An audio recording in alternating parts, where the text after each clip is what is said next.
বুখারী শরীফের একটি হাদিসে পাকের অর্থ হযরত আবু হুরায়রা রাদিয়াল্লাহু তাআলা আনহু হইতে বর্ণিত আছে যে নবী করিম সাল্লাল্লাহু আলাইহি ওয়াসাল্লাম ইরশাদ করিয়াছেন, ছোট বড়কে সালাম করিবে, পথচারী বসা ব্যক্তিকে সালাম করিবে এবং কম সংখ্যক লোক অধিক সংখ্যক লোকদেরকে সালাম করিবে।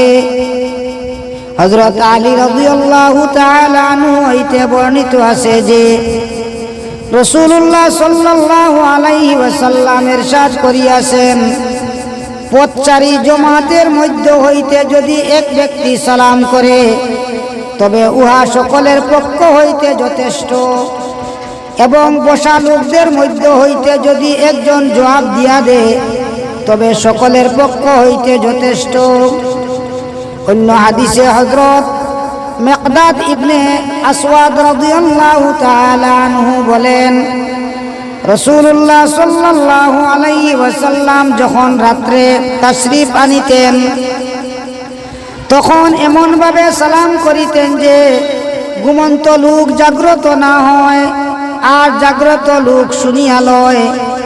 অন্যত্র হযরত আবু হুরায়রা রাদিয়াল্লাহু তাআলা আনহু বর্ণনা করেন যে রাসূলুল্লাহ সাল্লাল্লাহু আলাইহি ওয়াসাল্লাম ইরশাদ করিয়াছেন, মানুষের মধ্যে সর্বাপেক্ষা অক্ষম ওই ব্যক্তি যে দোয়া করিতে অক্ষম, অর্থাৎ দোয়া করে না, আর মানুষের মধ্যে সর্বাপেক্ষা কৃপণ ওই ব্যক্তি যে সালামের মধ্যেও কৃপণতা করে।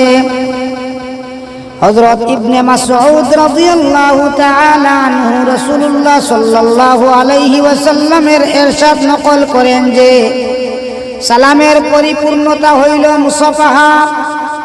হযরত বারা রাদিয়াল্লাহু তাআলা আনহু বর্ণনা করেন যে রাসূলুল্লাহ সাল্লাল্লাহু আলাইহি ওয়াসাল্লাম ইরশাদ করিয়াছেন, যে দুই মুসলমান পরস্পর মিলিত হয় এবং মুসাফাহা করে তাহারা পৃথক হওয়ার পূর্বে উভয়ের গুনাহ মাফ করিয়া দেওয়া হয়। সুবহানাল্লাহ। আল্লাহ পাক পরওয়ারদিগার আলামে আমরারে আপনারা সবরে বেশি বেশি সালামর আমল করার তৌফিক দেবা। আমিন।